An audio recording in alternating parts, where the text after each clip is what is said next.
So, as I sit down to record this podcast, the date is April the 10th, 2024. And so, you know what that means. The NHL playoffs are coming. In fact, in previous years, we would be right in the middle of the first round already. And the Edmonton Oilers are still right in the thick of a race for first overall in the Pacific Division. It could still happen. And that was actually something that I said months ago. I sat down and I said, it didn't, as bad as that start looked, it looked so bad that I was wearing my black Oilers jerseys in mourning for how this season was going. But even then, I sat down and said, hey, if this team gets it together and they play the way that we know that they can, they have enough games left in the Pacific Division that they can still catch up and actually take first overall in the division from the Vancouver Canucks. And they are still right in the thick of that. It's basically coming down to whatever they do with their games in hand and the remaining games against the Canucks. And then really after that, they need to win just one more game to be first overall in the Pacific. I think first overall in the West, I think might actually be out of reach after having lost that game to Dallas. So that's unfortunate. That's a shame. That would have been a very cool thing. But after the way that this season has started, to still be within striking distance of first and just in the division is a very cool place to be. Well, I wish I could say that everything with the team is in a very cool place to be right now. I mean, I think at this juncture we kind of have to admit that there's a couple of things that do need to get squared away before the playoffs begin. And the one that I'm going to talk about here today is what it is appearing to be a situation now. There's very little denying that there does seem to be a bit of a situation with Evander Kane. There seems to be a little bit of heat developing behind, in the locker room, between Evander Kane and Leon Draisaitl. Some people seem to think that maybe there's a little bit of heat there, between Evander Kane and Connor McDavid. I'm not so sure about that. That seems to be more rumored than anything that we're actually seeing. I mean, we're actually seeing this on the bench, Evander Kane and Leon Draisaitl. Yeah, there's a little bit of heat there. There appears to be a little bit of heat there with Evander Kane and Corey Perry, who has been a fantastic addition to the team, contrary to anything that I thought was going to happen there. So I'm not so pleased to see the heat. I am pretty pleased to see what Corey Perry has brought to this team. And I kind of feel like I definitely can't just ignore it, because I was an early advocate for Evander Kane joining the Oilers. And I am not by any means an advocate of the Oilers getting rid of Evander Kane. I think that they just need to figure out the right way to handle this situation. Something that we have seen with previous teams, and nobody seems to have gotten it quite right just yet, because Evander has had to move under some pretty acrimonious circumstances on so many different occasions. I mean, the most brutal one being what happened in Winnipeg. I mean, what happened with San Jose, was still pretty bad. I mean, Buffalo, the situation there, honestly, it wasn't great anyway. It wasn't great either, but I mean, the situation in Winnipeg was the one that took the cake, and that is definitely something that we don't want to see here. And I think Evander Kane, I mean, as fantastic a player as he can be, when everything is going well for him and he's happy and he's playing well,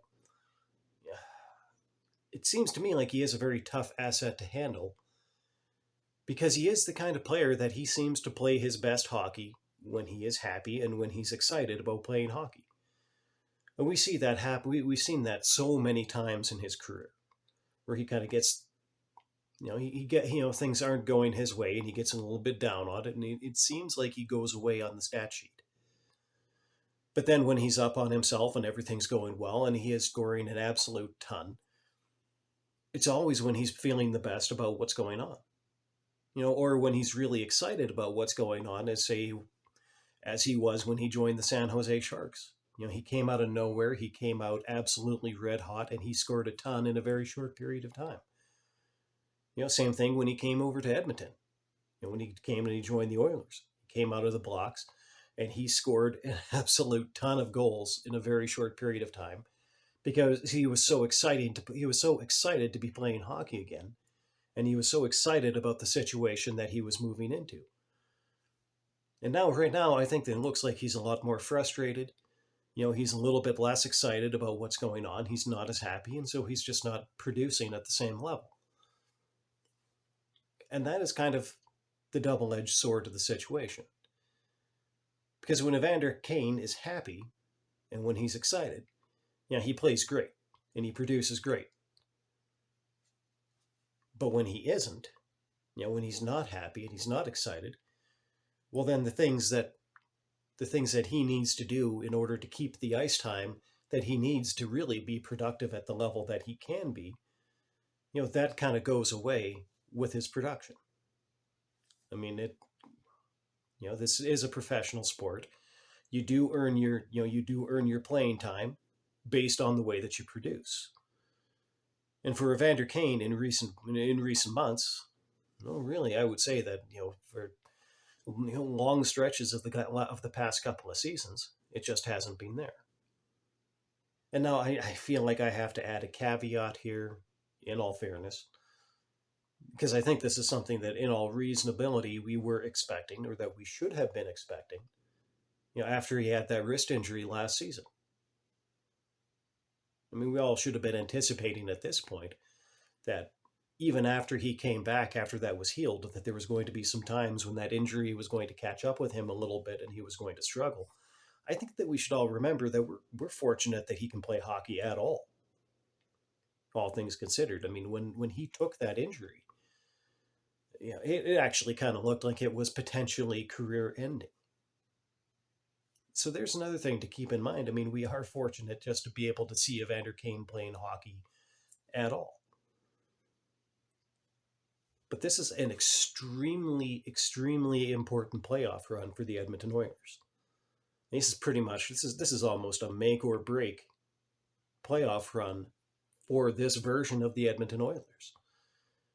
I'm not entirely convinced that we will ever again see this team go to the playoffs with Connor McDavid and Leon Draisaitl.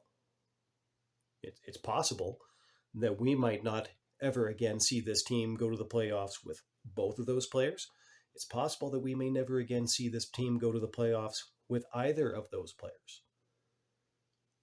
I feel like if worse comes to worse, and the Edmonton Oilers have to trade Leon Draisaitl in order to wind up losing on out on those assets, maybe that's a time when we might have to think the unthinkable about Connor McDavid also. I mean, I'm not sitting in the GM chair now. I'm not going to be sitting in the GM chair after Ken Holland retires this summer. So I can't say that for certain, but I think it's something that we have to stop and contemplate. And so then we understand exactly how important the 2023-24 playoff run is. This team very much does need to win a Stanley Cup this year. There might not be another chance at it, for quite a while after this. If the team's going to do that, Evander Kane is going to be an extremely important part of that playoff run. Just as he was in 2022, when he lit up the LA Kings and then he lit up the Calgary Flames. And I think it's not unreasonable to say that the Oilers made it as far in the playoffs as they did that year, by no small measure because of what Evander Kane contributed. So if the Oilers are going to conclude this season as the 2023-24 Stanley Cup champions, they are going to need Evander Kane to make a very big contribution again in the playoffs.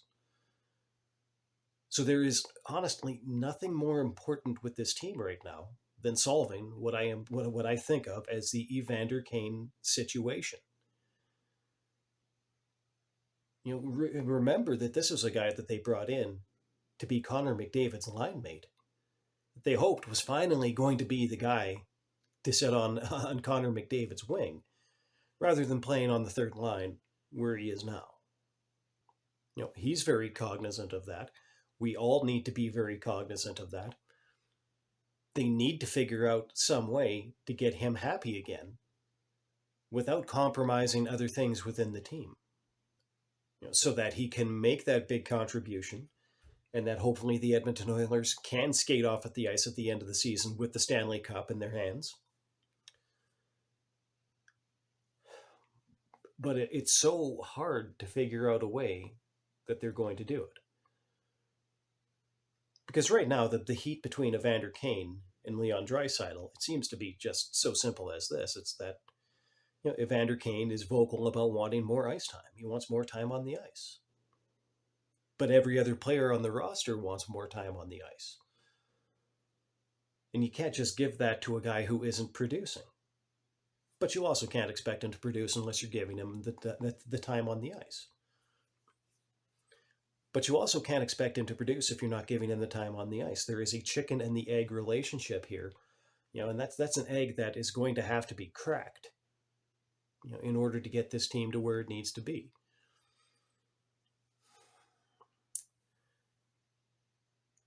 And I suppose there is, there are different ways that maybe something like this could have been avoided, but there would have been things that the team would have had to forego in order to do that. I think back to when I was putting myself forward as an early advocate for Evander Kane on the Edmonton Oilers, and I had an idea that was radically different from what they actually wound up doing with this. I mean, my proposal was that you sign him at the league minimum, and then you start him out in the ECHL, with a with a checklist of things that he had to be able to check off as a player, mostly in terms of like what his attitude is, in order to be able to kind of graduate and play with the Bakersfield Condors for a little bit more, with a with a little different checklist of things that he was supposed to work on, before eventually coming up to the NHL.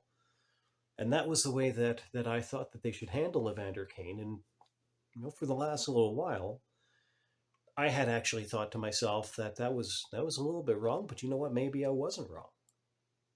Maybe that was the way that they should have gone about it. Make him really earn his way back into the NHL. Even if in order to do that, they would have had to forego, that surge of production that they got from him when he joined the team, all the way back in 2022. Although on the other hand, if it hadn't been from that surge in production that they got from him when he joined the team, it's possible that the Edmonton Oilers might not have made the playoffs that year. Because remember that he did join the team at a time when it looked like the team might not make the playoffs. They were slumping badly, and he really did come in and help them turn it around. Which just reminds you, just the the sheer force of impact that a player like that can have on a team like this. Now, I've seen online on social media, there are a lot of people who seem like they're ready to give up on Evander Kane, and I'm not. And the biggest reason why I'm not ready to give up on Evander Kane is because he's had that impact with this team before, and I'm still confident that he can have that impact with this team again. But the question is, how do you get things to the point where he's happy enough and he's enthusiastic enough and he's excited enough about playing hockey that he's playing that kind of hockey again? I don't have the answer to that question. And I hope that Chris Knobloch does.